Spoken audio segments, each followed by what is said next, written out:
José Serra, ainda voltando um pouco a respeito da educação, alguns prefeitos dizem que o pacto federativo não é exatamente o que os prefeitos esperam, uma vez que o governo federal transferiu ônus da educação e também da saúde para os municípios e não uma quantidade correspondente de orçamento para que eles possam gerir isso. Como é que isso poderia solucionar, se é realmente um problema ou se é apenas uma choradeira dos prefeitos? Não, é um problema. Claro que nas três esferas de governo, o pessoal sempre tende a reclamar. Estado, município e o próprio governo federal. Mas eu creio que tem fundamento a inquietação dos prefeitos. Por quê? Porque no ano passado foram dados muitos incentivos à economia mediante a redução de impostos. Por exemplo, do imposto aos produtos industrializados, para automóveis, etc. Eu acho que foram incentivos que funcionaram. Agora, ao mesmo tempo, quando você arrecadou menos, você diminuiu os repasses para municípios. Os municípios recebem dinheiro do Fundo de Participação dos Municípios. No ano passado, caiu 3,5 bilhões de reais. Essas transferências caíram. 3,5 bilhões de reais. Ora, o governo federal transferiu 2 bi para compensar, mas ficou faltando 1,5 bi. Outro dia eu estive em Minas Gerais, no primeiro quadrimestre deste ano, janeiro, abril, o FPM, o Fundo de Participação, caiu 350 milhões em relação ao mesmo período do ano passado. Ou seja, as prefeituras receberam menos. Em Minas, quase 500 prefeituras dependem dessa receita do Fundo de Participação dos Municípios. Então a situação ficou grave, né, para municípios em todo o Brasil. Eu não sou contra os incentivos tributários numa situação de contração econômica, para segurarem a economia e o emprego. Mas é preciso ter um mecanismo que não puna, que não castigue os municípios.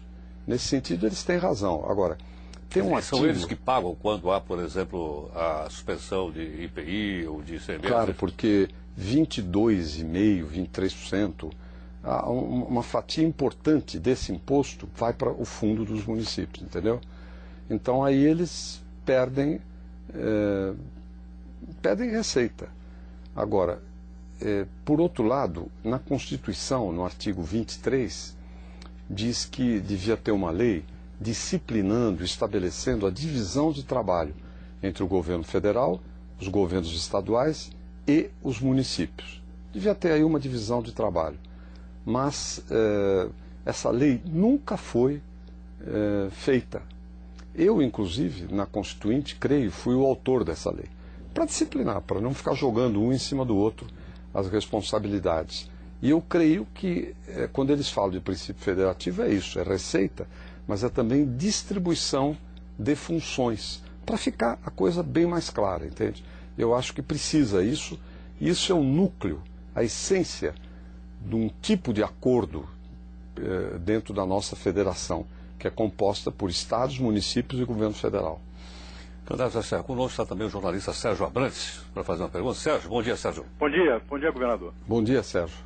Governador, eu fiquei surpreso ao ouvi-lo falar na televisão que o projeto de Belo Monte precisava só de explicar um pouco melhor para a sociedade, etc., mas que ele deveria ser feito. E há muitos especialistas que acham que é o pior projeto hidrelétrico já feito no Brasil desde Balbina, que foi uma tragédia. Por que o senhor se baseou? Né? Balbina foi uma tragédia ambiental, né? Pois é. E de baixa produtividade, né? Por que o senhor acha que o projeto de Belo Monte não precisa de sérias retificações? Não, eu não disse, Sérgio. Eu posso ter me expressado mal, porque eu acabei falando dezenas de vezes sobre esse assunto. Uma outra vez pode não ficar claro a questão, pode não ficar clara. Eu acho que produzir mais energia elétrica é importante no Brasil. Na toada que vai, nós vamos depender cada vez mais, pelo plano existente, de energia fóssil, né, de termoelétrica. Você sabe disso, nos próximos anos. Este dentro do plano de eletricidade que tem para o Brasil. Belo Monte é uma fonte de energia elétrica potencialmente importante. O que eu disse é que é errado tocar do jeito que está sendo tocado sem que se resolvam ou se debatam melhor todas as questões ambientais, que ao fim e ao cabo acabaram sendo atropeladas, as questões econômicas, você mencionou aí, Belo Monte não é a usina mais terceira usina do mundo, é menos da metade daquilo que se anuncia. Por quê? Porque na época da seca ela vai produzir menos da metade. Eu me lembro as proporções, o teto parece que é 11 mil e a produção durante a seca, durante os meses secos, seria de 4, 5 mil megawatts. Então, não tem muito sentido falar que é a maior do mundo, e isso aumenta também o custo da energia elétrica. Não entendo também por que botar máquinas para produzir 11 mil se não vai produzir isso, você está gastando demais. Terceiro, quanto ao procedimento mesmo, tocado para frente. Primeiro era privada, agora inteiramente bancada pelo governo. Os custos dizem que é 19 bilhões, mas muita gente experimentada diz que é 30, enfim, muita coisa no ar. Eu não vejo motivo para fazer uma coisa dessa atropeladamente. Então, o que eu disse é, se o governo quer fazer, ele precisaria convencer a sociedade, e aí é tanto em relação à economia quanto ao meio ambiente, das vantagens que essa usina apresenta. Ok, Sérgio? Olha, porque, na verdade, governador, a principal objeção é quanto à eficiência da usina, né? Na verdade, na seca ela produz mil e pouco megawatts, mas... não é cerca de 4 mil, Sérgio? Não, essa é a média, né? A média anual. Agora, por quê? Por que ter máquina para produzir 11, então? Pois é. Não, e o pior, quer dizer, eu acho que você fez uma referência aí ao plano de energia, mas o plano de energia, ele só contempla como alternativa à hidrelétrica o uso de termoelétricas a combustível fóssil. E o Brasil está muito atrasado nessa questão. Imagina se você investisse bilhões de reais, como é o caso agora, e por conta dos contribuintes, em última análise, né? Porque é governo. Se você investisse tudo isso em energia solar e energia eólica, quer dizer, você tem aí um potencial, não é para todo o território brasileiro, por exemplo, energia eólica do vento, no caso de São Paulo, tem um potencial menor do que no Ceará, ou que tem no Nordeste, enfim. Aí tem que ver cada região do Brasil, mas o potencial é enorme. Eu vi um artigo da Miri Leitão, muito bom sobre isso, falando da importância, do potencial que tem o Brasil.